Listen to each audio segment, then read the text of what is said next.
ANB news में ਤੁਹਾਡਾ ਸਵਾਗਤ ਹੈ। ਅੱਜ ਅਸੀਂ ਬਹੁਤ ਹੀ ਇੱਕ ਨਾਜ਼ੁਕ ਮਸਲੇ ਤੇ ਚਰਚਾ ਕਰਾਂਗੇ ਔਰ ਅਕਸਰ ਕਿਹਾ ਜਾਂਦਾ ਹੈ ਕਿ ਜਿਹੜੇ ਸ਼ਹੀਦ ਹੁੰਦੇ ਨੇ ਕੌਮ ਦੇ ਉਹ ਸਾਰਿਆਂ ਦੇ ਸਾਂਝੇ ਹੁੰਦੇ, ਲੇਕਿਨ ਸ਼੍ਰੋਮਣੀ ਗੁਰਦੁਆਰਾ ਪ੍ਰਬੰਧਕ ਕਮੇਟੀ ਜਿਹੜਾ ਨਾਤਾ ਹਮੇਸ਼ਾ ਹੀ ਵਿਵਾਦਾਂ ਦੇ ਨਾਲ ਜੁੜ ਚੁੱਕਾ। ਹਾਲੇ ਇੱਕ ਕਮਿਸ਼ਨ ਬਣਿਆ, ਉਸ ਕਮਿਸ਼ਨ ਨੇ ਜਾਂਚ ਕਰਨੀ, 1 ਮਹੀਨੇ ਦੇ ਵਿੱਚ ਰਿਪੋਰਟ ਦੇਣੀ ਹੈ ਕਿ ਜਿਹੜੇ ਮਹਾਰਾਜ ਦੇ ਸਰੂਪ ਗਾਇਬ ਹੋਏ ਨੇ ਉਹਦਾ ਦੋਸ਼ੀ ਕੌਣ ਹੈ। ਲੇਕਿन वो एक नवा जो विवाद है, विवाद है कि श्रोमणी गुरुद्वारा प्रबंधक कमेटी ने जोड़े महान शहीद बाबा जीवन सिंह का जोड़ा नाम आ वो श्री चमकौर साहब के शहीदों की सूची चों गायब कर दिता है। ये भी बहुत ही एक नाजुक मसला और मंदभागा भी है। इस संबंधी जस्टिस निर्मल सिंह जोड़े विधायक भी रह चुके हैं बस्सी पठाना तो उन्होंने अकाल तख्त साहब के जथेदार को एक पत्र भी लिखा। उन्होंने को पूरा जोड़ा मसला समझने का यतन करांगे कि आखिर ये पिछे की राज ने ते की कारण ने। जिस साहब जो लैटर लिखा तुसी लगता है कि ये बहुत वड्डा गुनाह करता श्रोमणी गुरुद्वारा प्रबंधक कमेटी ने जी। ये कला रंगरेटा ਜਾਂ ਮਜਬੀ ਸਿੱਖ ਸਮਾਜ ਨਾਲ ਨਹੀਂ जी जी जी ਇਹ ਉਸ ਮਹਾਨ ਸ਼ਹੀਦ ਨਾਲ ਵੀ ਬਹੁਤ ਵੱਡੀ ਬੇਇਨਸਾਫੀ ਹੈ जी। ਇਹ ਮੈਂ ਕੱਲੇ ਨਹੀਂ ਚਿੱਠੀ ਨਹੀਂ ਲਿਖੀ जी जी ਮੇਰੇ ਤੋਂ ਪਹਿਲਾਂ ਸ਼ਹੀਦ ਬਾਬਾ ਜੀਵਨ ਸਿੰਘ ਜੀ ਵਿਦਿਅਕ ਭਲਾਈ ਟਰਸਟ जी जी ਜਿਹੜਾ ਰਜਿਸਟਰਡ ਟਰਸਟ ਹੈ जी जी ਉਹਨਾਂ ਨੇ ਵੀ ਇਹਨਾਂ ਨੂੰ ਰਿਪਰੈਜ਼ੈਂਟੇਸ਼ਨ ਕਰੀ ਸੀ ਕਿ ਸ਼ਹੀਦ ਬਾਬਾ ਜੀਵਨ ਸਿੰਘ ਦਾ ਨਾਂ जी ਸ਼ਹੀਦਾਂ ਦੀ ਲਿਸਟ ਚਮਕੌਰ ਦੇ ਸ਼ਹੀਦਾਂ ਦੀ ਲਿਸਟ ਚੋਂ ਕੱਢਿਆ ਗਿਆ ਹੈ। जी जी ਉਹਨਾਂ ਦਾ ਨਾਂ ਉਹ ਸ਼ਹੀਦਾਂ ਦੀ ਲਿਸਟ 'ਚ ਪਾਇਆ ਗਿਆ। पर इतिहास ਦੇ ਵਿੱਚ ਹਰ ਇੱਕ ਪੰਨੇ ਤੇ ਦਰਜ ਹੈ ਕਿ ਦਸਮ ਪਾਤਸ਼ਾਹ ਨੇ ਇਹਨਾਂ ਨੂੰ ਰੰਗਰੇਟੇ ਗੁਰੂ ਕੇ ਬੇਟੇ ਪਲੱਸ ਉਹਨਾਂ ਨੇ ਚਮਕੌਰ ਸਾਹਿਬ ਦੇ ਵਿੱਚ ਲੜਾਈ ਲੜੀ ਆ। ਇਹਨਾਂ ਨੂੰ ਸ਼੍ਰੋਮਣੀ ਗੁਰਦੁਆਰਾ ਪ੍ਰਬੰਧਕ ਕਮੇਟੀ ਨੂੰ ਕੀ ਸਮੱਸਿਆ ਜੀ? ਇਸ ਬਾਰੇ ਕੋਈ ਦੱਸਣ ਨੂੰ ਤਿਆਰ ਨਹੀਂ ਜੀ। ਮੈਂ ਇਸ ਸੰਬੰਧ ਵਿੱਚ ਸ਼੍ਰੋਮਣੀ ਗੁਰਦੁਆਰਾ ਪ੍ਰਬੰਧਕ ਕਮੇਟੀ ਦੇ ਜਿਹੜੇ ਸਕੱਤਰ ਜਨਰਲ ਹੈ ਜੀ ਜੀ ਸਰਦਾਰ ਰੂਪ ਸਿੰਘ ਜੀ ਜੀ ਉਹਨਾਂ ਨੂੰ ਉਹਨਾਂ ਦੇ ਦਫ਼ਤਰ 'ਚ ਮਿਲ ਕੇ ਆਇਆ ਸੀ। ਜੀ ਮੈਂ ਉਹਨਾਂ ਨੂੰ ਪੁੱਛਿਆ ਸੀ ਕਿ ਬਾਬਾ ਜੀਵਨ ਸਿੰਘ ਜੀ ਦਾ ਨਾਂ ਸ਼ਹੀਦਾਂ ਦੀ ਲਿਸਟ 'ਚੋਂ ਕਿਉਂ ਕੱਢਿਆ ਗਿਆ। ਜੀ ਉਹਨਾਂ ਦਾ ਜਵਾਬ ਸੀ ਕਿ ਮੈਂ ਤੇ ਨਹੀਂ ਕੱਢਿਆ ਜੀ ਕਿਉਂਕਿ ਮੈਂ ਵੀ ਤੇ ਜਵਾਬ ਜਸਟੀਫਾਈ ਨਹੀਂ ਹੈਗਾ। ਬਿਲਕੁਲ ਜਸਟੀਫਾਈ ਨਹੀਂ ਜੀ। ਕਿ ਮੈਂ ਤੇ ਨਹੀਂ ਕੱਢਿਆ। ਮੈਂ ਤੇ ਖੁਦ ਆਪਣੀ ਕਿਤਾਬ ਲਿਖੀ ਆ ਬਾਬਾ ਜੀਵਨ ਸਿੰਘ ਜੀ ਬਾਰੇ ਜੀ ਜੀ ਜਿਹਦੇ ਵਿੱਚ ਮੈਂ ਉਹਨਾਂ ਨੂੰ ਸ਼ਹੀਦ ਗਰਦਾਨਿਆ ਹੈ ਕਿ ਉਹ ਚਮਕੌਰ ਦੇ ਸ਼ਹੀਦਾਂ 'ਚ ਉਹਨਾਂ ਦੀ ਸ਼ਹੀਦੀ ਜਿਹੜੀ ਹੈ ਉਹ ਚਮਕੌਰ ਹੋਈ ਹੈ ਜੀ ਜੀ ਕਿ ਮੈਨੂੰ ਨਹੀਂ ਪਤਾ। ਜੀ ਮੈਂ ਚਮਕੌਰ ਸਾਹਿਬ ਦੇ ਮੈਨੇਜਰ ਨੂੰ ਵੀ ਪੁੱਛਿਆ ਸੀ ਜੀ ਕਿ ਉਹਨਾਂ ਦਾ ਨਾਂ ਸ਼ਹੀਦਾਂ ਦੀ ਲਿਸਟ 'ਚ ਹੈ ਕੋਈ ਨਹੀਂ। ਉਹ ਕਹਿੰਦੇ ਜੀ ਸਾਡੇ ਕੋਲ ਤਾਂ ਕੋਈ ਰਿਕਾਰਡ ਹੀ ਨਹੀਂ ਹੈ ਜੀ ਕਿ ਉਹਨਾਂ ਦਾ ਨਾਂ ਸ਼ਹੀਦਾਂ 'ਚ ਹੈ ਜਾਂ ਨਹੀਂ ਹੈ। ਇਹ ਚਮਕੌਰ ਸਾਹਿਬ ਦਾ ਜਿਹੜਾ ਮੈਨੇਜਰ ਸੀ ਜੀ ਉਹਨਾਂ ਦਾ ਜਵਾਬ ਸੀ। ਤੇ ਉਹ ਬੜੀ ਮੈਨੂੰ ਜਿਹੜੀ ਇਹ ਬਾਬਾ ਜੀਵਨ ਸਿੰਘ ਵਿਦਿਅਕ ਟਰਸਟ ਹੈ ਇਹਨਾਂ ਨਾਲ ਮੇਰਾ ਤਾਲਮੇਲ ਹੈ। ਇਹਨਾਂ ਤੋਂ ਮੈਂ ਪੁੱਛਦਾ ਰਿਹਾ ਉਹ ਕਹਿੰਦੇ ਜੀ ਇਹ ਪ੍ਰਬੰਧਕ ਕਮੇਟੀ ਨੇ ਇੰਸ਼ੋਰੈਂਸ ਸਾਨੂੰ ਦਿੱਤੀ ਹੈ ਕਿ ਅਸੀਂ ਇੱਕ ਕਮੇਟੀ ਬਣਾਈ ਹੈ ਉਹ ਰਿਸਰਚ ਕਰ ਰਹੀ ਹੈ ਕਿ ਵਾਕਈ ਕੋਈ ਉਹਨਾਂ ਦੀ ਸ਼ਹੀਦੀ ਚਮਕੌਰ ਦੀ ਜੰਗ 'ਚ ਗੁਰੂ ਸਾਹਿਬ ਦੇ ਨਾਲ ਹੋਈ ਹੈ ਜਾਂ ਨਹੀਂ ਹੋਈ। ਹਲੇ ਵੀ ਡਾਊਟ ਹੈ ਜੀ, ਇੰਨਾ ਇਤਿਹਾਸਕਾਰਾਂ ਨੇ ਲਿਖ ਦਿੱਤਾ। ਮੈਂ ਇਸ ਗੱਲ ਤੋਂ ਵੇਟ ਕਰਕੇ ਮੈਂ ਹੁਣ ਇਹ ਬੇਨਤੀ ਜਿਹੜੀ ਹੈ ਅਕਾਲ ਤਖਤ ਦੇ ਜਥੇਦਾਰ ਨੂੰ ਕਰੀ ਹੈ ਕਿਉਂਕਿ ਜਿਹੜੇ ਅਕਾਲ ਤਖਤ ਦੇ ਮੌਜੂਦਾ ਜਥੇਦਾਰ ਹੈ ਉਹ ਬਹੁਤ ਵੱਡੇ ਸਕਾਲਰ ਵੀ ਹੈ। ਬਿਲਕੁਲ ਜੀ। ਉਹਨਾਂ ਨੇ ਸਿੱਖੀਜ਼ਮ ਤੇ PhD ਵੀ ਕਰੀ ਹੋਈ ਹੈ ਕਿ ਉਹਨਾਂ ਨੂੰ ਤਾਂ ਖੁਦ ਪਤਾ ਹੈ ਕਿ ਬਾਬਾ ਜੀ ਦੀ ਜਿਹੜੀ ਸ਼ਹੀਦੀ ਹੈ ਜੀ ਜੀ ਚਮਕੌਰ ਹੋਈ ਹੈ ਜਾਂ ਕਿਤੇ ਹੋਰ ਹੋਈ ਹੈ। ਜੀ ਜੀ ਅਸੀਂ ਤਾਂ ਇਹੀ ਪੁੱਛਦੇ ਹਾਂ ਜਿਹੜਾ ਮਜਬੀ ਸਿੱਖ ਸਮਾਜ ਹੈ ਵੈਸੇ ਤਾਂ ਜਿਹੜੇ ਸ਼ਹੀਦ ਹੈ ਕਿਸੇ ਇੱਕ ਫਿਰਕੇ ਦੇ ਨਹੀਂ ਜੀ ਬਿਲਕੁਲ ਉਹ ਜੀ ਸਮੁੱਚੇ ਪੰਥ ਦੇ ਹੈ ਜੀ ਜੀ ਸਮੁੱਚੇ ਸਮਾਜ ਦੇ ਹੈ ਉੱਥੇ ਕਿਉਂਕਿ ਗੁਰੂ ਸਾਹਿਬ ਦਾ ਤਾਂ ਫਲਸਫਾ ਹੀ ਇਹ ਸੀ ਜਿਹੜਾ ਗੁਰੂ ਨਾਨਕ ਦੇਵ ਜੀ ਤੋਂ ਸ਼੍ਰੀ ਗੁਰੂ ਨਾਨਕ ਦੇਵ ਜੀ ਨੇ ਜਿਹੜਾ ਫਲਸਫਾ ਦਿੱਤਾ ਹੈ ਜਿਹਨੂੰ 10 ਗੁਰੂਆਂ ਨੇ ਅੱਗੇ ਤੋਰਿਆ ਹੈ ਕਿ ਜਾਤ ਪਾਤ ਰਹਿਤ ਸਮਾਜ ਦੀ ਸਿਰਜਣਾ ਕਰੀ ਜਾਏ। ਪਰੰਤੂ ਬੜੇ ਦੁੱਖ ਨਾਲ ਇਹ ਗੱਲ ਕਹਿਣਾ ਪੈਂਦਾ ਹੈ ਕਿ ਫਲਸਫਾ ਜਿਹੜਾ ਉਹਨਾਂ ਦਾ ਸੀ ਉਦੋਂ ਤੋਂ ਤਾਂ ਅਸੀਂ ਬਹੁਤ ਦੂਰ ਚਲੇ ਗਏ ਹਾਂ। ਜੀ ਜੀ ਅਸੀਂ ਤੇ ਸਿਰਫ ਗੁਰਦੁਆਰਾ ਪ੍ਰਬੰਧਕ ਕਮੇਟੀ ਨੂੰ ਇਹੀ ਪੁੱਛਦੇ ਹਾਂ ਕਿ ਜੇ ਉਹ ਚਮਕੌਰ ਸ਼ਹੀਦ ਨਹੀਂ ਹੋਏ ਤੇ ਸਾਨੂੰ ਉਸ ਥਾਂ ਦਾ ਨਾਂ ਦੱਸਿਆ ਜਾਏ ਕਿ ਉਹ ਕਿਸ ਜਗ੍ਹਾ ਸ਼ਹੀਦ ਹੋਏ ਹੈ, ਤਾਂ ਕਿ ਅਸੀਂ ਉੱਥੇ ਹੀ ਉਹਨਾਂ ਦੀ ਕੋਈ ਢੁਕਵੀਂ ਯਾਦ ਬਣਾ ਸਕੀਏ। ਪਰੰਤੂ ਇਤਿਹਾਸ ਜੇ ਆਪਾਂ ਰਿਕਾਰਡ ਤੋਂ ਚੱਲੀਏ, ਇਤਨਾ ਵੱਡਾ ਇਤਿਹਾਸ ਇਤਿਹਾਸਕਾਰਾਂ ਨੇ ਉਸ ਸਮੇਂ ਦੇ ਸਮਕਾਲੀ ਗੁਰੂ ਸਾਹਿਬ ਦੇ ਸਮਕਾਲੀ ਭਾਈ ਕੰਕਣ ਜੀ ਤੋਂ ਲੈ ਲਿਓ ਜੀ, ਜਾਂ ਕਿਸੇ ਹੋਰ ਤੋਂ ਲਈਏ, ਜਿੰਨੇ ਇਤਿਹਾਸਕਾਰ ਹੈ ਉਹ ਸਾਰੇ ਹੀ ਇਹ ਗੱਲ ਕਹਿੰਦੇ ਹੈ ਕਿ ਸ਼ਹੀਦ ਬਾਬਾ ਜੀਵਨ ਸਿੰਘ ਜੀ 23 ਦਸੰਬਰ ਜੀ 1704 ਨੂੰ ਜੀ ਸ਼ਹੀਦ ਹੋਏ ਚਮਕੌਰ ਦੀ ਜੰਗ ਲੜਦਿਆਂ। ਇਹ ਇੱਕ ਇਤਿਹਾਸਕਾਰ ਦੀ ਨਹੀਂ, ਜੇ ਆਪਾਂ ਇਤਿਹਾਸਕਾਰਾਂ ਦੀ ਲਿਸਟ ਲਈਏ ਜੀ, ਜੀ। ਤੇ ਜਿਨ੍ਹਾਂ 'ਚ ਇੱਥੋਂ ਤੱਕ ਕਿ ਅੰਗਰੇਜ਼ ਹਿਸਟੋਰੀਅਨ ਨੇ ਵੀ ਲਿਖਿਆ ਜੀ। ਕੱਲੇ ਇਹੀ ਨਹੀਂ, ਜੀ ਜੇ ਆਪਾਂ ਇਤਿਹਾਸਕਾਰਾਂ ਦਾ ਲਈਏ ਤਾਂ ਇਤਿਹਾਸਕਾਰਾਂ 'ਚ ਆ ਜਾਂਦੇ ਆ ਗਿਆਨੀ ਗਿਆਨ ਸਿੰਘ ਜੀ ਭਾਈ ਕਾਹਨ ਸਿੰਘ ਨਾਭਾ, ਜੀ ਕਨਿੰਗਮ, ਜੀ ਇਹ ਜਿਹੜੇ ਪੁਰਾਣੇ ਇਤਿਹਾਸਕਾਰ ਹੈ। ਈਵਨ ਜਿਹੜਾ ਰੈਵਨਿਊ ਰਿਕਾਰਡ ਗੈਜ਼ਟੀਅਰ ਹੈ ਰੋਪੜ ਡਿਸਟ੍ਰਿਕਟ ਦਾ, ਜੀ ਜੀ ਉਹਦੇ 'ਚ ਵੀ ਇਹ ਦਿਖਾਇਆ ਜਾਂਦਾ ਹੈ ਕਿ ਬਾਬਾ ਜੀ ਦਾ ਜਿਹੜਾ ਸ਼ਹੀਦੀ ਸਥਾਨ ਹੈ ਉਹ ਚਮਕੌਰ ਸਾਹਿਬ 'ਚ ਹੈ।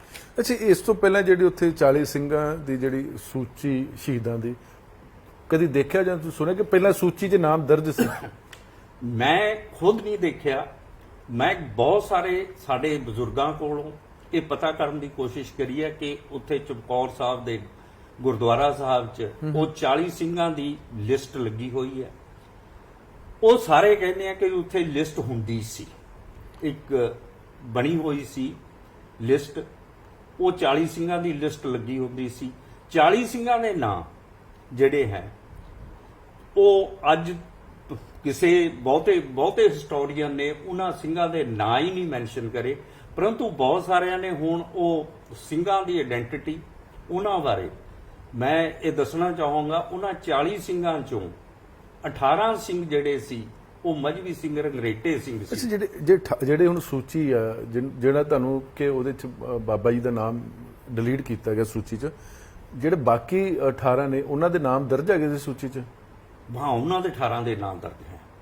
ਤੇ ਫਿਰ ਬਾਬਾ ਦੀ ਬਾਬਾ ਜੀ ਦੀ ਮੈਨੂੰ ਨਹੀਂ ਸਮਝ ਲੱਗ ਰਹੀ ਕਿ ਬਾਬਾ ਜੀ ਜਿਨ੍ਹਾਂ ਦੀ ਸ਼ਹੀਦੀ ਵਰਲਡ ਵਾਈਡ, ਕਿਉਂ ਬਾਬਾ ਜੀ ਨੂੰ ਰੰਗਰੇਟੇ ਗੁਰੂ ਦੇ ਬੇਟੇ ਦਾ ਖਿਤਾਬ ਦਸਮ ਪਾਤਸ਼ਾਹ ਨੇ ਆਨੰਦਪੁਰ ਸਾਹਿਬ ਉਦੋਂ ਬਖਸ਼ਿਆ ਜਦੋਂ ਉਹ ਸ੍ਰੀ ਗੁਰੂ ਤੇਗ ਬਹਾਦਰ ਜੀ ਦਾ ਸੀਸ ਦਿੱਲੀੋਂ ਲੈ ਕੇ ਆਨੰਦਪੁਰ ਸਾਹਿਬ ਪਹੁੰਚੇ ਸੀ, ਉਦੋਂ ਇਹ ਬਖਸ਼ਿਸ਼ ਗੁਰੂ ਸਾਹਿਬ ਵੱਲੋਂ ਹੋਈ ਸੀ। ਨਹੀਂ, ਇਹ ਕੋਈ ਮਿਥਿਹਾਸ ਨਹੀਂ ਹੈਗਾ, ਕਿਉਂਕਿ ਕੱਲ ਦੀਆਂ ਗੱਲਾਂ ਜੀ। ਬਿਲਕੁਲ, ਅਸੀਂ ਕਿਉਂ ਇਤਿਹਾਸ ਦੇ ਨਾਲ ਛੇੜਖਾਨੀ ਕਰ ਰਹੇ ਜੀ? ਇਹ ਤਾਂ ਐਸਜੀਪੀਸੀ ਦੱਸ ਸਕਦੀ ਹੈ, ਮੈਂ ਇਸ ਬਾਰੇ ਬਹੁਤਾ ਕੁਝ ਨਹੀਂ ਦੱਸ ਸਕਦਾ ਕਿ ਇਹ ਇਤਿਹਾਸ ਨਾਲ ਕਿਉਂ ਛੇੜਖਾਨੀ ਕਰੀ ਹੈ। ਸਾਡਾ ਤਾਂ ਇੱਕੋ ਮੁੱਦਾ ਹੈ ਕਿ ਇਹ ਇਤਿਹਾਸ ਨਾਲ, ਸਮਾਜ ਨਾਲ ਜੀ ਇਹ ਛੇੜਖਾਨੀ ਕਿਉਂ ਕਰੀ ਜਾਂਦੀ ਹੈ। ਜੀ ਦੇਖੋ, ਜਾਤ ਪਾਤ ਦਾ ਜਿਹੜਾ ਸਬੰਧ ਹੈ ਜਾਂ ਡਿਸਕ੍ਰਿਮੀਨੇਸ਼ਨ ਦਾ ਸਬੰਧ ਹੈ, ਇਹ ਐਸਜੀਪੀਸੀ ਵੱਲੋਂ ਪਹਿਲਾਂ ਵੀ ਹੁੰਦਾ ਸੀ, ਅੱਜ ਵੀ ਹੁੰਦਾ ਹੈ। ਜੇ ਕਈ ਮਸਲਿਆਂ 'ਚ ਐਸਜੀਪੀਸੀ ਦੀ, ਮੈਂ ਇੱਕ ਆਰਟੀਆਈ ਲਾਈ ਸੀ ਪਿੱਛੇ 6 ਮਹੀਨੇ ਪਹਿਲਾਂ ਕਿ ਮੈਨੂੰ ਇਹ ਦੱਸਿਆ ਜਾਏ ਕਿ ਐਸਜੀਪੀਸੀ ਦੇ ਗੁਰਦੁਆਰਾ ਸਾਹਿਬਾਨ 'ਚ, ਇੰਸਟੀਟਿਊਸ਼ਨ 'ਚ ਜਾਂ ਸੰਬੰਧਿਤ ਅਦਾਰਿਆਂ 'ਚ ਦਲਿਤ ਸਮਾਜ ਦੀ ਕਿੰਨੀ ਰਿਪਰੈਜ਼ੈਂਟੇਸ਼ਨ ਹੈ। ਜੀ ਉਹਦਾ ਜਵਾਬ ਮੈਨੂੰ ਆਰਟੀਆਈ 'ਚ ਮੈਂ ਰਿਮਾਈਂਡਰ ਵੀ ਦੇ ਦਿੱਤਾ। ਜੀ। ਮੈਂ ਹੁਣ ਉਹਦੀ ਅਪੀਲ ਜਿਹੜੀ ਹੈ ਆਰਟੀਆਈ ਕਮਿਸ਼ਨ 'ਚ ਕਰੂੰਗਾ। ਮੈਨੂੰ ਉਹਦਾ ਜਵਾਬ ਨਹੀਂ ਦਿਆ।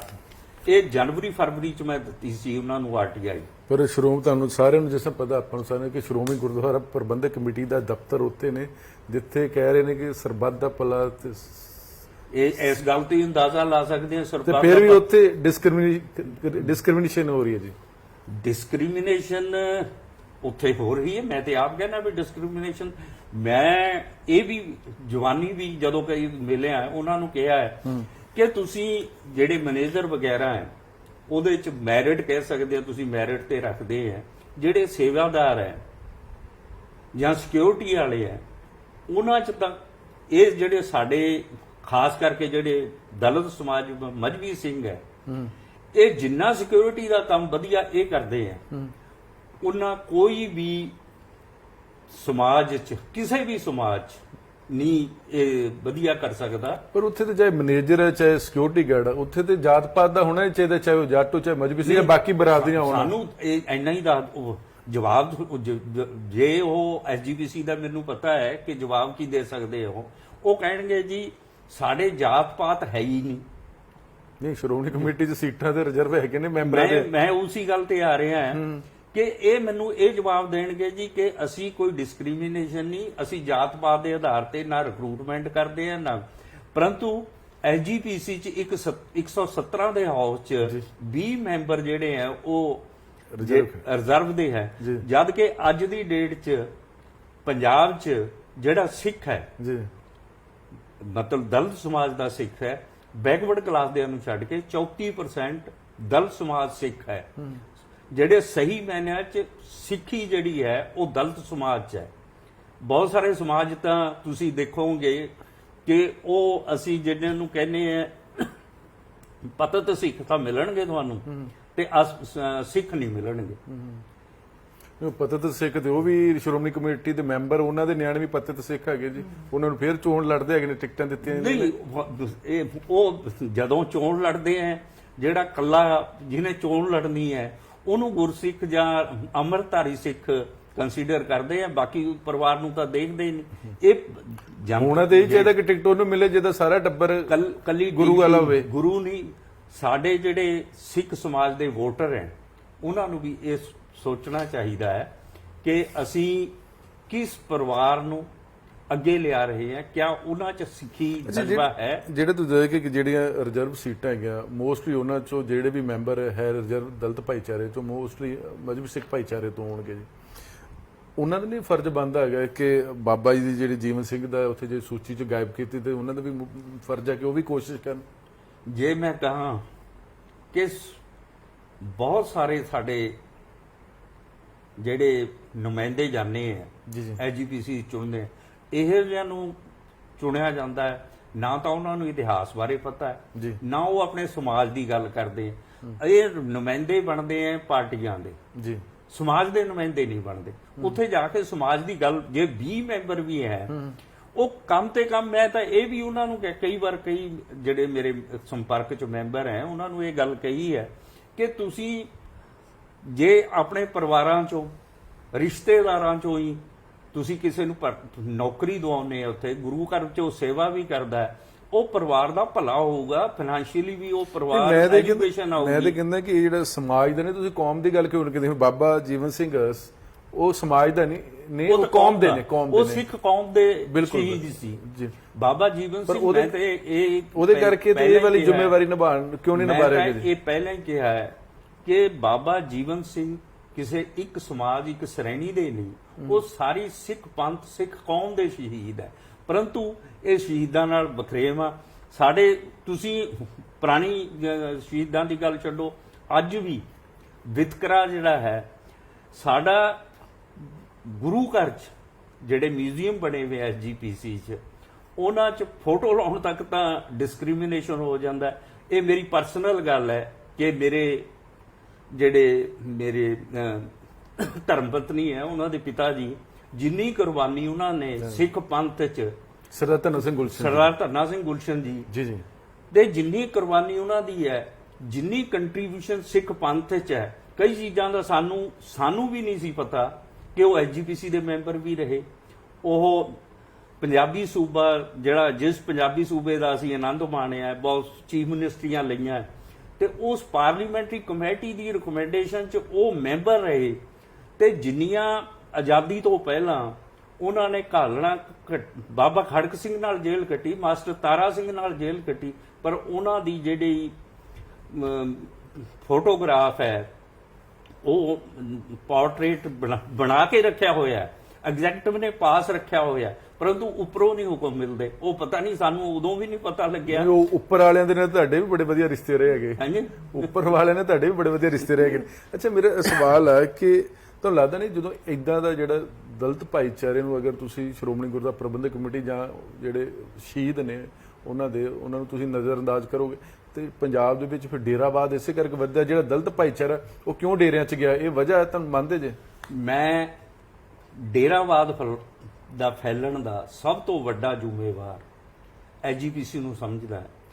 ਜੇ ਸਹੀ ਮਾਇਨਿਆਂ 'ਚ ਪ੍ਰਚਾਰ ਨਾ ਹੋਇਆ, ਦਲਿਤ ਸਮਾਜ ਦੇ ਲੋਕਾਂ ਨੂੰ ਪਿਆਰ ਤੇ ਸਤਿਕਾਰ ਗੁਰੂ ਘਰਾਂ 'ਚ ਨਹੀਂ ਮਿਲਿਆ, ਉਹ ਡੇਰਿਆਂ 'ਚ ਚਲੇ ਗਏ।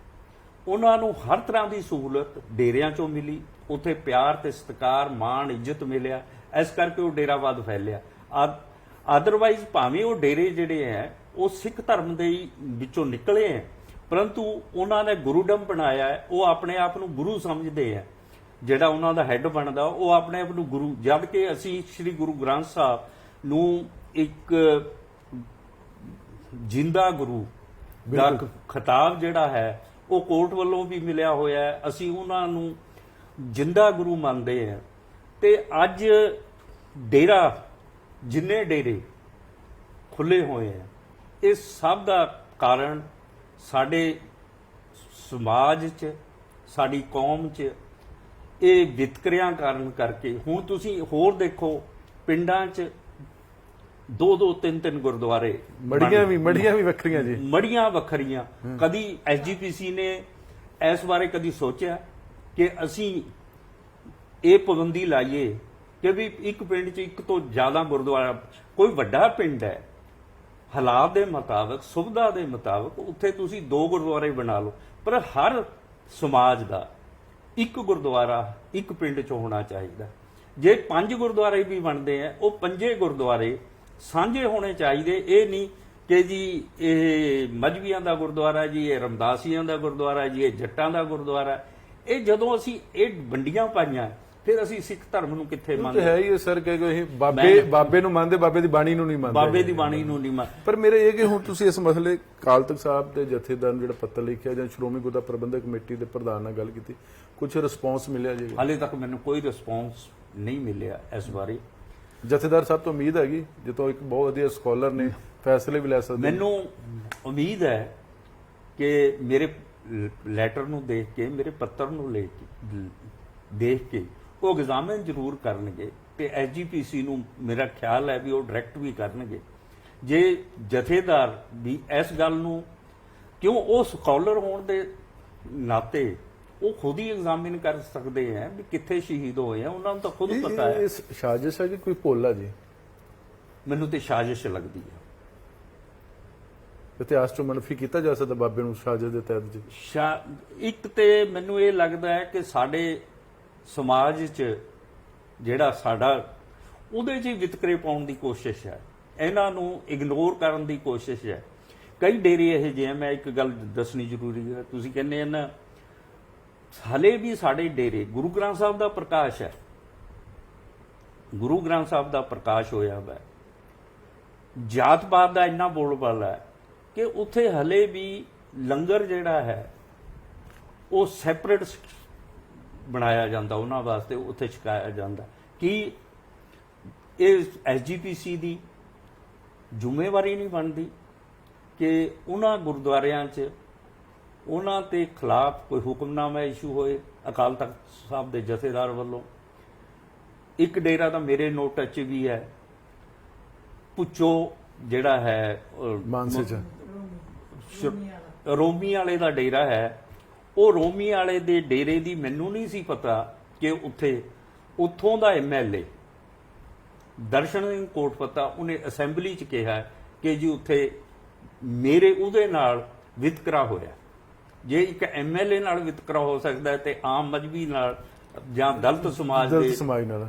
ਅੱਛਾ ਸਰ, ਮੇਰਾ ਆਖਰੀ ਸਵਾਲ ਹੈ ਅਕਾਲ ਤਖਤ ਸਾਹਿਬ ਤੋਂ। ਚਲੋ ਉਮੀਦ ਕਰਨੀ ਤੇ ਸਾਡਾ ਆਸਵੰਤ ਹੋਣਾ ਹੀ ਚਾਹੀਦਾ। ਅਗਰ ਇਹ ਨਹੀਂ ਸੂਚੀ 'ਚ ਸ਼ਾਮਲ ਕੀਤਾ ਜਾਂਦਾ ਤੇ ਕੀ ਸੋਚਿਆਗਾ ਤੁਸੀਂ? ਲੜਾਈ ਕਿੱਥੋਂ ਤੱਕ ਲੜੋਗੇ ਜੀ? ਅਸੀਂ ਇਹ ਲੜਾਈ ਬਹੁਤ ਅੱਗੇ ਤੱਕ ਲੜੂਗੇ। 23 ਦਸੰਬਰ ਤੱਕ ਜੀ ਅਸੀਂ ਐਸਜੀਪੀਸੀ ਵੱਲੋਂ 23 ਦਸੰਬਰ ਸ਼ਹੀਦੀ ਦਾ ਦਿਨ ਹੈ ਉਹਨਾਂ ਦਾ, ਬਿਲਕੁਲ 23 ਦਸੰਬਰ ਤੱਕ ਅਸੀਂ ਇਹ ਵੇਟ ਕਰੂੰਗੇ। ਅਸੀਂ ਸਾਰੇ ਸਮਾਜ ਨੂੰ ਨਾਲ ਲੈ ਕੇ ਐਸਜੀਪੀਸੀ ਦੇ ਖਿਲਾਫ ਲਾਮਬੰਦ ਕਰੂੰਗੇ ਤੇ ਅਸੀਂ ਐਸਜੀਪੀਸੀ ਨੂੰ ਮਜਬੂਰ ਕਰ ਦੂੰਗੇ ਕਿ ਉਹ ਬਾਬਾ ਜੀ ਦਾ ਨਾਂ ਜਿਹੜਾ ਹੈ ਸ਼ਹੀਦਾਂ ਦੀ ਲਿਸਟ 'ਚ ਪਾਉਣਗੇ। ਬਾਬਾ ਜੀ ਦੇ ਕੋਈ ਸਰਕਾਰ ਨੇ ਤੁਸੀਂ ਦੱਸ ਰਹੇ ਸੀ ਕਿ ਇੱਕ ਗੁਰਦੁਆਰਾ ਵੀ ਬਣਾਉਣ ਦੀ ਕੋਸ਼ਿਸ਼ ਕੀਤੀ ਹੈਗੀ ਸੀ, ਇੱਕ ਜਾਂ ਯਾਦਗਾਰ ਬਣਾਉਣ ਦੀ ਕੋਸ਼ਿਸ਼ ਕੀਤੀ, ਗੁਰਦੁਆਰਾ ਨਹੀਂ ਇੱਕ ਯਾਦਗਾਰ ਬਣਾਉਣ ਦੀ ਕੋਸ਼ਿਸ਼। ਯਾਦਗਾਰ ਬਣਾਉਣ ਦੀ ਕੋਸ਼ਿਸ਼ ਕਰੀ ਸੀ, ਜ਼ਮੀਨ ਵੀ ਅਲਾਟ ਹੋ ਗਈ ਸੀ, ਜੀ ਫੰਡਸ ਵੀ ਲਾਸਟ ਸਟੇਜ ਤੇ ਜਦੋਂ ਸਰਕਾਰ ਦਾ ਆਖਰੀ ਮਹੀਨੇ ਰਹਿੰਦੇ ਸੀ ਉਦੋਂ ਅਲਾਟ ਕਰੇ, ਤਾਂ ਉਹਦੀ ਯਾਦਗਾਰ ਹਲੇ ਅਧੂਰੀ ਪਿਆ ਹੈ। ਇਹ ਸਰਕਾਰ ਨੇ ਵੀ ਕੋਈ ਬਹੁਤੀ ਉਹਦੇ ਬਾਰੇ ਦਿਲਚਸਪੀ ਨਹੀਂ ਲਈ, ਕਿਉਂ ਫੰਡ ਤੇ ਉਹਦੇ ਤੇ ਸਰਕਾਰੀ ਲੱਗਣੇ ਆ ਯਾਦਗਾਰ ਤੇ। ਸ਼੍ਰੀ ਅਨੰਦਪੁਰ ਸਾਹਿਬ 5 ਏਕੜ ਜਗ੍ਹਾ ਜ਼ਰੂਰ ਮਿਲੀ ਸੀ, ਤੇ ਕਿਉਂਕਿ ਬਹੁਤਾ ਜੀਵਨ ਬਾਬਾ ਜੀ ਦਾ, ਬਾਬਾ ਜੀਵਨ ਸਿੰਘ ਜੀ ਦਾ ਅਨੰਦਪੁਰ ਸਾਹਿਬ ਵੀ ਬੀਤਿਆ, ਤੇ ਸਾਰੀ ਜ਼ਿੰਦਗੀ ਉਹਨਾਂ ਨੇ ਸਿੱਖ ਪੰਥ ਲਈ। ਮੈਂ ਭਾਵੇਂ ਇਸ ਗੱਲ ਦੇ ਹੱਕ 'ਚ ਹੈ ਕਿ ਉਹਨਾਂ ਦੀ ਯਾਦਗਾਰ ਉੱਥੇ ਬਣਾਉਣੀ ਚਾਹੀਦੀ ਹੈ, ਪਰ ਮੈਂ ਜਿਹੜੇ ਗੁਰਦੁਆਰੇ ਸਾਡੇ ਬਣਦੇ ਆ ਉਹਨਾਂ ਦੇ ਨਾਂ ਤੇ ਛੋਟੇ ਛੋਟੇ ਪਿੰਡਾਂ 'ਚ, ਉਹ ਗੁਰਦੁਆਰੇ ਮਜਬੂਰੀ 'ਚ ਬਣਦੇ ਆ, ਕਿਉਂਕਿ ਜਿਹੜੇ ਇਸ ਸਮਾਜ ਨਾਲ ਸੰਬੰਧ ਰੱਖਦੇ ਆ, ਜਿਹਦੇ ਨਾਲ ਬਾਬਾ ਜੀ ਸੰਬੰਧ ਰੱਖਦੇ ਸੀ, ਜੇ ਉਹਨਾਂ ਨੂੰ ਗੁਰਦੁਆਰਿਆਂ 'ਚ ਵਿਤਕਰਾ ਕਰਿਆ ਜਾਂਦਾ ਹੈ ਤਾਂ ਉਹ, ਇਸ ਕਰਕੇ ਸਾਨੂੰ ਚਾਹੀਦਾ ਹੈ ਕਿ ਅਸੀਂ ਪਿੰਡਾਂ 'ਚ ਗੁਰਦੁਆਰੇ ਜਿਹੜੇ ਹੈ ਇੱਕ ਬਣਾਈਏ, ਤਾਂ ਕਿ ਜਿਹੜਾ ਗੁਰੂ ਸਾਹਿਬ ਦਾ ਸੁਪਨਾ ਸੀ ਜਾਤ ਪਾਤ ਰਹਿਤ ਸਮਾਜ ਦੀ ਸਿਰਜਣਾ ਦਾ, ਉਹ ਪੂਰਾ ਕਰ ਸਕੀਏ। ਪਰ ਅਕਾਲੀ ਦਲ, ਕਿਉਂਕਿ ਸ਼੍ਰੋਮਣੀ ਕਮੇਟੀ ਤੇ ਅਕਾਲੀ ਦਲ ਦਾ ਕਿਉਂਕਿ ਜਮਾਤ ਆ, ਤੇ ਅਕਾਲੀ ਦਲ ਨੇ ਤੇ ਇੱਕ ਦਲਿਤ ਇੱਕ ਵਿੰਗ ਵੀ ਬਣਾਇਆ ਹੈਗਾ, ਜੋ ਤੇ ਗੁਲਜ਼ਾਰ ਸਿੰਘ ਰਣੀ ਕੇ ਪ੍ਰਧਾਨ ਨੇ। ਜਿਹੜੀ ਮੈਂ ਗੱਲ ਤੁਹਾਨੂੰ ਪਹਿਲਾਂ ਕਹੀ ਸੀ ਜੀ ਕਿ ਬਠਿੰਡੇ ਦੇ ਇੱਕ ਡੇਰੇ 'ਚ ਐਮਐਲਏ ਨਾਲ ਵਿਤਕਰਾ ਹੋਇਆ, ਜਦੋਂ ਸਾਡੇ ਵੱਡੇ ਲੀਡਰ ਉਹਨਾਂ ਡੇਰਿਆਂ 'ਚ ਜਾ ਕੇ ਉੱਥੇ ਜਾ ਕੇ ਉਹਨਾਂ ਦੇ ਪੈਰਾਂ ਹੱਥ ਲਾਉਣਗੇ, ਤਾਂ ਵਿਤਕਰਾ ਤਾਂ ਦੂਸਰੇ ਲੋਕਾਂ ਨੂੰ ਤਾਂ ਕਰਨਾ ਬਹੁਤ ਫਾਲੋ ਕਰਨਾ ਹੈ, ਜੇ ਵੱਡੇ ਕਰਨਗੇ ਤਾਂ ਛੋਟੇ ਤਾਂ ਆਪਣੇ ਆਪ ਹੀ ਉਸ ਨੂੰ ਫਾਲੋ ਕਰ ਲੈਣਗੇ। ਇਸ ਕਰਕੇ ਇਹ ਦਲਿਤ ਸਮਾਜ ਵਾਸਤੇ ਸ਼੍ਰੋਮਣੀ ਅਕਾਲੀ ਦਲ ਨੇ ਇੱਕ ਵਿੰਗ ਜ਼ਰੂਰ ਬਣਾਇਆ ਹੋਇਆ, ਪਰੰਤੂ ਵਿੰਗ 'ਚ ਜਿਹੜੀ ਹੈ ਸਿਰਫ ਅਹੁਦੇਦਾਰੀ ਤੇ ਸਿਵਾਏ ਉੱਥੇ ਕੋਈ ਪੁੱਛ ਨਹੀਂ ਹੁੰਦੀ, ਅਹੁਦੇ ਮਿਲ ਜਾਂਦੇ ਆ। ਹੁਣ ਜਿਹੜੇ ਦਲਿਤ ਸਮਾਜ ਦੇ ਲੋਕ ਹੈ, ਅਹੁਦੇਦਾਰੀਆਂ ਵਿੰਗ 'ਚ ਮਿਲ ਗਈਆਂ, ਮੇਨ ਜਿਹੜੀ ਅਹੁਦੇਦਾਰੀ ਹੈ ਉੱਥੇ ਕਿਉਂ ਨਹੀਂ ਮਿਲਦੀ? ਹੁਣ ਐਸਜੀਪੀਸੀ ਦੇ 100 ਸਾਲ ਹੋ ਗਏ, ਅੱਜ ਤੱਕ 100 ਸਾਲਾਂ 'ਚ ਇੱਕ ਵੀ ਜਿਹੜਾ ਦਲਿਤ ਸਮਾਜ ਤੋਂ ਪ੍ਰਧਾਨ ਨਹੀਂ ਬਣਿਆ, ਪ੍ਰਧਾਨ ਇਲੈਕਟਡ ਪ੍ਰਧਾਨ ਨਹੀਂ ਬਣਿਆ। ਐਕਟਿੰਗ ਪ੍ਰਧਾਨ ਇੱਕ ਜਾਂ ਦੋ, ਇੱਕ ਸਰਦਾਰ ਰਜਿੰਦਰ ਸਿੰਘ, ਇੱਕ ਰੰਗਰੇਟਾ ਸੀ ਆਪਣੇ ਆਪ ਨੂੰ ਲਿਖਦੇ, ਉਹ 2 ਜਾਂ 1 ਬਣੇ ਆ, ਨਹੀਂ ਐਕਟਿਵ ਬਣੇ ਆ। ਇਲੈਕਟਡ ਪ੍ਰਧਾਨ ਅੱਜ ਤੱਕ, ਸੀਨੀਅਰ ਵਾਈਸ ਪ੍ਰੈਜ਼ੀਡੈਂਟ ਦੀ ਇੱਕ ਪੋਸਟ ਇਹਨਾਂ ਵਾਸਤੇ ਰਿਜ਼ਰਵ ਹੈ, ਉਹ junior vice president. Junior vice president ਦੀ ਕੀ ਵੈਲਿਊ ਹੈ, ਕੀ ਪਾਵਰਸ ਆਉਂਦੀਆਂ, ਜਾਂ ਜਿਹੀ ਜੀ ਇੱਕ ਐਗਜ਼ੈਕਟਿਵ ਦੇ ਮੈਂਬਰ ਦੀ ਹਸੀਅਤ ਹੈ, ਉਹੀ ਉਹਦੀ ਜੂਨੀਅਰ ਵਾਈਸ ਪ੍ਰੈਜ਼ੀਡੈਂਟ ਦੀ ਹਸੀਅਤ ਹੈ। ਚਲੋ ਜੀ, ਮਿਹਰਬਾਨੀ, ਤੁਸੀਂ ਸਾਡੇ ਵਾਸਤੇ Thank you ਸਮਾਂ ਜੀ। ਕੱਢਿਆ ਜੀ। ਬਹੁਤ ਹੀ ਨਾਜ਼ੁਕ ਮਸਲਾ ਹੈ, ਕਿਉਂਕਿ ਬਾਬਾ ਜੀਵਨ ਸਿੰਘ ਉਹ ਇੱਕ ਸਮਾਜ ਦੇ ਨਹੀਂ, ਉਹ ਇੱਕ ਕੌਮ ਦੇ ਸੀ, ਔਰ ਅਗਰ ਸ਼੍ਰੋਮਣੀ ਗੁਰਦੁਆਰਾ ਪ੍ਰਬੰਧਕ ਕਮੇਟੀ ਇਦਾਂ ਦੀ ਕੋਸ਼ਿਸ਼ ਕਰੀਏ ਤਾਂ ਲਾਜ਼ਮੀ ਤੌਰ ਤੇ ਲੋਕਾਂ ਦਾ ਵੀ ਗੁੱਸਾ ਵਧੇਗਾ। ਪਰ ਸ਼੍ਰੋਮਣੀ ਗੁਰਦੁਆਰਾ ਪ੍ਰਬੰਧਕ ਕਮੇਟੀ ਵੱਲੋਂ ਅਗਰ ਇਦਾਂ ਦੇ ਵਿਵਾਦਾਂ ਨੂੰ ਜਨਮ ਦਿੱਤਾ ਜਾ ਰਿਹਾ ਤਾਂ ਵਾਕਈ ਨਿੰਦਣਯੋਗ ਹੈ। ਤੁਸੀਂ ਬਣੇ ਰਹੋ ਐਨਬੀ ਨਿਊਜ਼ ਦੇ ਨਾਲ। ਤੁਹਾਡਾ ਬਹੁਤ ਬਹੁਤ ਧੰਨਵਾਦ।